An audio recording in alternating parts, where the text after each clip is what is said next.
Let's imagine you have a long-term power loss. How are you going to do your laundry?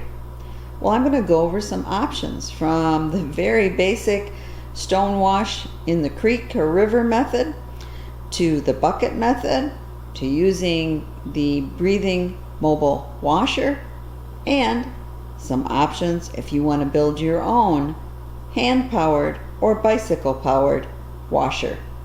Stay tuned. So when I was growing up, there was something called Laundry Day. Yep, there was one day a week when you did your laundry. Well, if you go to laundromat, that probably is still true. But for most of us that in our house or apartment complex have washers and dryers, very often laundry day can be every day, especially if you have a big family. And it really doesn't take much time because you just toss it in the washing machine or the dryer and you can do other tasks. But imagine what it would be if there was a SHTF situation, a disaster, where you lost your ability to do laundry the automated way. How would you handle it?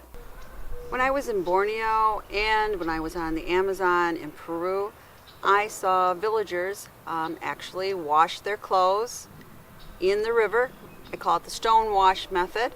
They had a big stone and they kind of pluck, pluck, pluck, and then they washed it, and the river itself was pretty brown in color.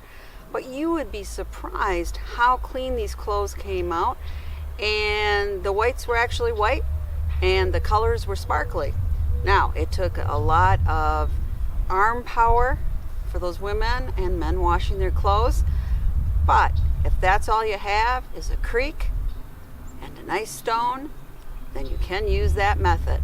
Now, I actually have a old-fashioned washboard here. It is manufactured solely by the Columbus Washboard Company in Logan, Ohio, and it's made in the USA. I bought it just in case, but I have never ever used it. I have to admit, I've watched videos, I know how to use it, and you know, you're wringing out your clothes a little before you put it, and you rub it up with a flat hand so you don't get bloody knuckles up and down. But this is an excellent tool from what I've heard if you have some stubborn stains or very, very dirty clothes. This can help when you do the wash. But I gotta admit, I've never ever used it. I also heard you had to be a little careful. It might be better to buy the brass ones because this can get rusty, and of course you wouldn't want to put your clean clothes over rusty metal and get that brown stain on your clothes. So you have to make sure you thoroughly dry this each time you use it. Well, I recently watched a video by Armed Preparedness. I think I got that channel name right now. I always keep calling her by the old name, Armed Rogue. But she did a fantastic video called OffGrid Laundry. And she showed what it would be like using 2 5-gallon buckets and 1 plunger. And she got a lot of work out there, you know, the upper arm exercise doing it, but she successfully cleaned her clothes to the end where she could show that the rinse water was pretty clear.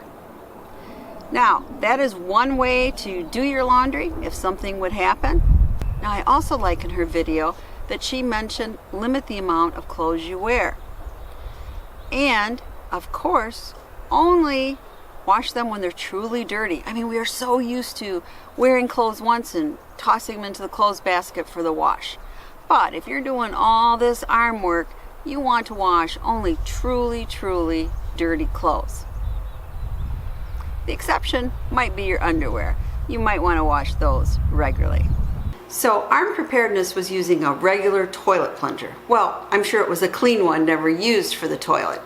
But there is something you might want to consider to add to your preps. It is the mobile breathing washer plunger. You can see here it has agitators, and it's, see next to my head here, it's much bigger than a normal plunger.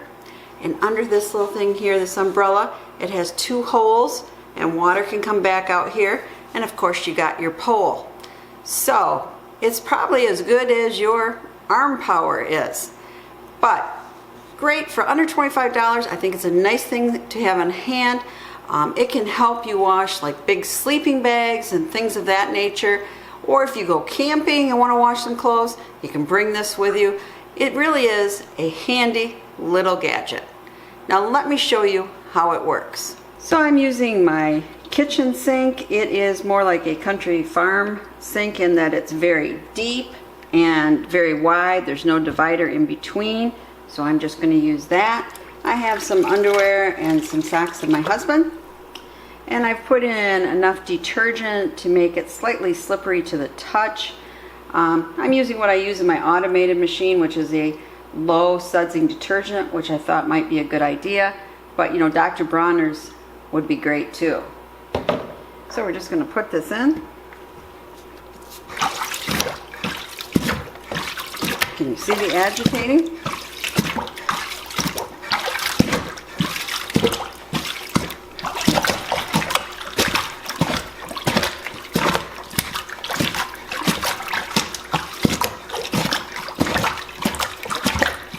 And then every once in a while you're going to want to take the clothes, kind of flip them over, because you'd probably have a lot more than this in the sink if you're going to waste water to do it.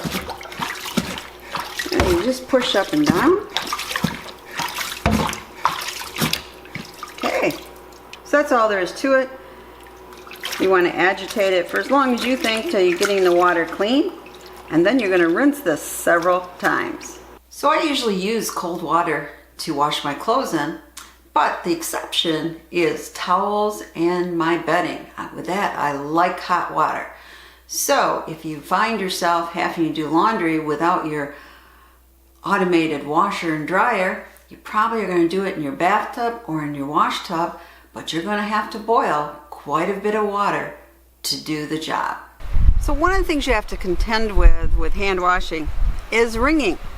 And of course you hand wring, that's why I'm outside, to get as much as you can out, but it's nothing like what agitates in your washing machine at home. And you can hand wring several times, but there's still a lot of water in it. Now I read of somebody who used a marble rolling pin and helped roll out more water. Whatever works. So you want to get as much water out as possible so your clothes can dry in a timely fashion if you put it outside on a line or a drying rack in the house. You know what would really come in handy when you're wringing these clothes is something my mom had. It was a wringer that sat on top of the washing machine, and you'd put it through, and it was like 2 rollers, and you put the clothes through and you go like this and it squeezed all the water out of them. You can still buy them, but they're generally over $100. I remember because my mom used to do it and she wouldn't let me get near because I had really long hair, and for some reason she was always concerned that I would catch my hair in that wringer. But if you're off grid and you're doing wash all the time, wringing can become a real pain. So that type of hand wringer is really a great idea. Now if you're interested, you can search the internet and find plans on how to make a larger washing machine, and it is powered by you by pedaling your bicycle, or you can find what's called the dasher washer, I think, and that uses hand action to actually power the washer. So I gotta get this load of towels in the laundry, but anyway, I would love to hear from you. What type of preps do you have in case you're not able to do your laundry in your washer or dryer at home? What will you do? Please comment below. And as always, thank you so much. Please subscribe, share the knowledge, and thumbs up if you like this video.